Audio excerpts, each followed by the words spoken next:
We are your home theater and AV questions answered. This is AVRant. Want your home theater or AV question answered by Tom and Rob? Send it to question@avrant.com. Welcome to AVRant. I'm Tom Andry, and I'm here with Rob H. Michael. This comes from Twitter.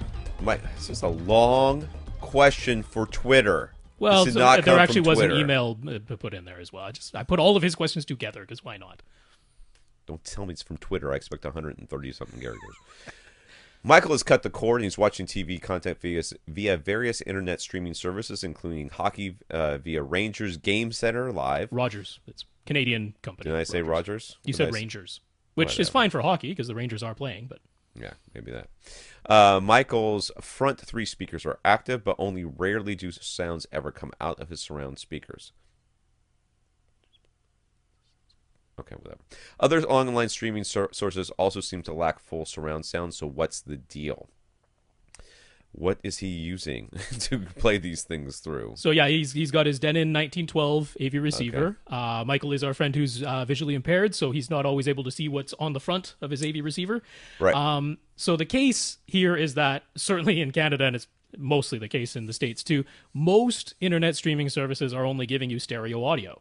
That's all that's coming from the source. You still use like NeoX or Dolby whatever. Pro Logic. Pro Logic to split out into surrounds, yeah. And that's what's happening. I mean, he's getting sound out of his left, center, right. He's getting that because it defaults to Dolby Pro Logic.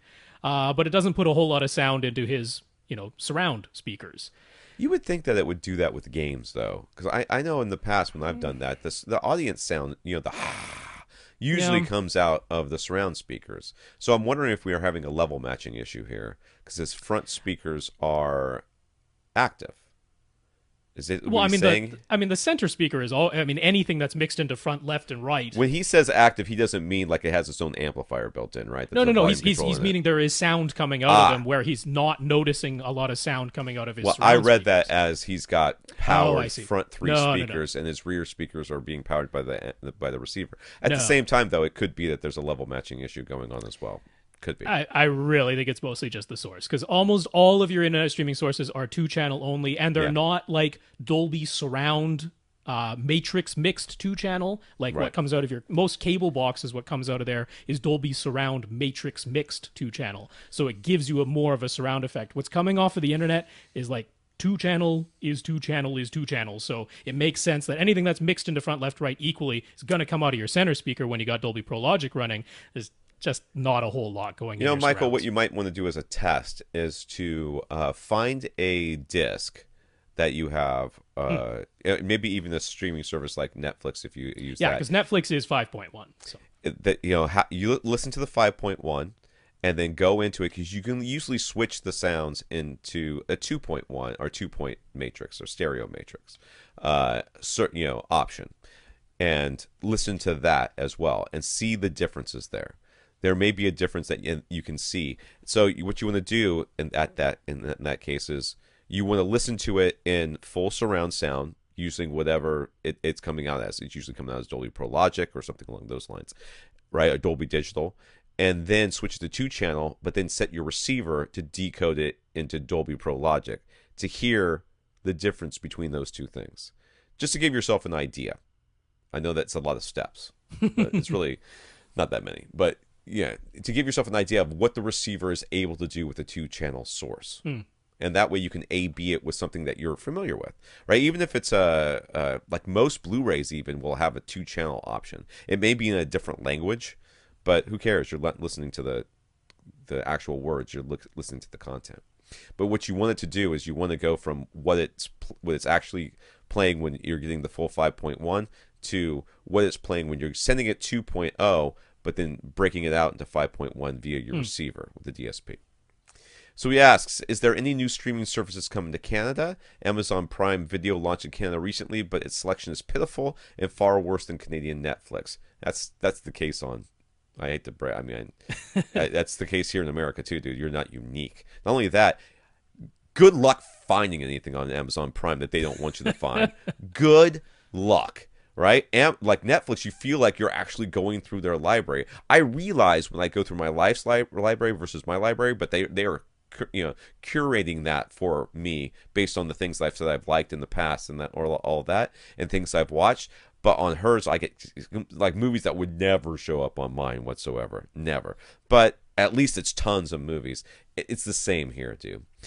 He says there's Crave TV, but Show Me went away, and Google Play and iTunes offer content, but not subscription services. Wasn't Hulu supposed to launch in Canada last year or this year? Are there any other services on the horizon? Well, there's no Yahoo coming. I'll tell you that much. That's not going to be a thing. Yeah, none that I'm imminently aware of. I mean, of course, we'd love to see Vudu come here, but so far, no real word. There was talk of Hulu. Supposedly, that's now which one kept it? Because which one was Show Me? I can't even remember anymore. We have Bell and we have Rogers. One of them was Crave. One of them was Show Me. Whichever one it was that dropped Show Me, apparently they were in talks with Hulu. So was one of the reasons why they dropped Show Me was they were going to transition to Hulu. But I don't know what's going on with that. I haven't heard any news, Michael. So, yeah, not aware of anything. Yeah, that stinks, man.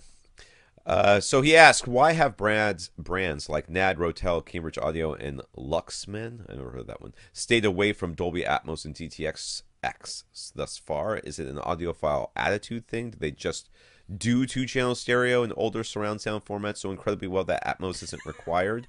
They cost more than Denon, Marantz, Yamaha, Pioneer, and Onkyo, and all 5 of them combined, and yet they have fewer features and formats. Why? And why would somebody opt for them? Okay. This is a podcast called AVRant, so thank you for allowing me this opportunity to just rip into this topic right here. Why? Why do they only do the stuff that they do? There's a lot of reasons.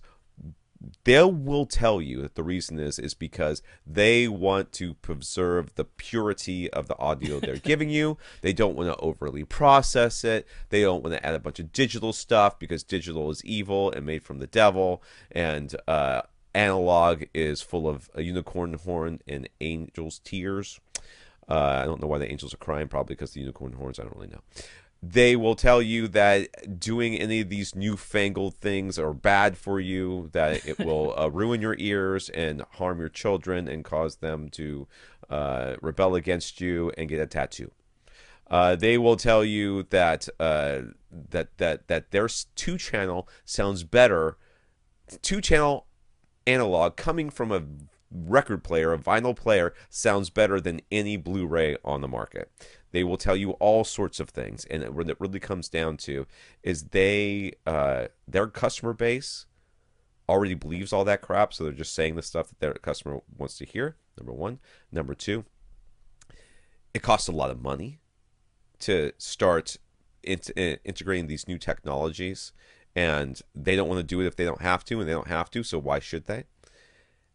And really, it's just more than they're capable of doing at any given time.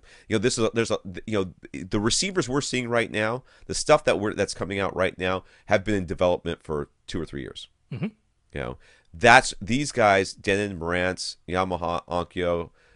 They are Pioneer, constantly innovating. They're constantly working on these things. They pump them out over and over again. They've got teams of engineers working on this stuff. That's not what Denon, Marantz. That's not what Rotel and all these other guys do. They've got a small team. They're working on one thing at a time. By the time their technology comes out, it is obsolete. Frankly, that's what it is. It's obsolete. And they have to justify their existence. And they'll use whatever marketing speak they can to make that be a reality. Ours is purer. Ours is better. Ours doesn't have all this other stuff that taints it. We don't need any of those things. Rotel had a Class D amps like 4 years ago, 5 years ago. It's not like they can't do it. Their customer base doesn't want it, and they don't want to have to do it. So why would they? The people are spending boku bucks on essentially obsolete equipment. Obsolete. Why are they doing it? Because they like it. Simple answer is that it's hard to make AV receivers in pre-pros. I mean, we give Emotiva a hard time because they announce that they're doing it, and it takes them 3 years to release the thing they announced. That's right. That's what it takes. It's a difficult process. It's an expensive process, and their customers ultimately don't even want it. So it does, from a business perspective, it doesn't make sense for a company of that size with that customer base to pursue something that is going to cost them a lot of money and time, and then their customers don't want it. So that's why. And why would somebody opt for them over one of the newer, the other receiver brands? Because they drank the Kool-Aid. They drank the Kool-Aid. That's exactly Yeah. what they read it on the forum about how much better it is. They read on the forum how their I don't even know if watts they read are it on real the forum. watts. They're already in that mindset. Oh, it could be. It could I be. mean, they're upset that there's Dolby Digital on the thing. They just want two channel only. Yeah, well, and then they go into the custom installer, their dealer, or their high end shop, and the guys are like, well, you can do this other stuff over here, right? This Denon and Marantz stuff, these are fine, for your home theater. If you're just going to watch a lot of explosions, this will do okay. But if you're really into music and you really care about sound, you've got to spend 10 times for this thing that does a quarter of what this other thing does. So, and they're like, yeah, I care about audio, therefore I am going to buy this thing that this person who's just going to get commission is going to sell me.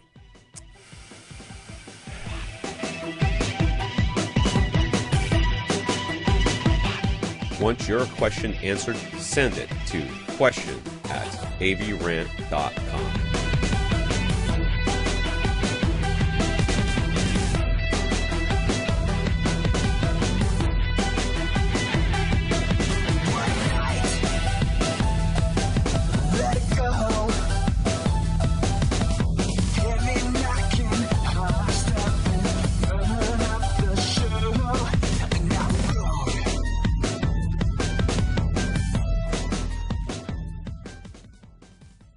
This is AVRant. Now go out and listen to something.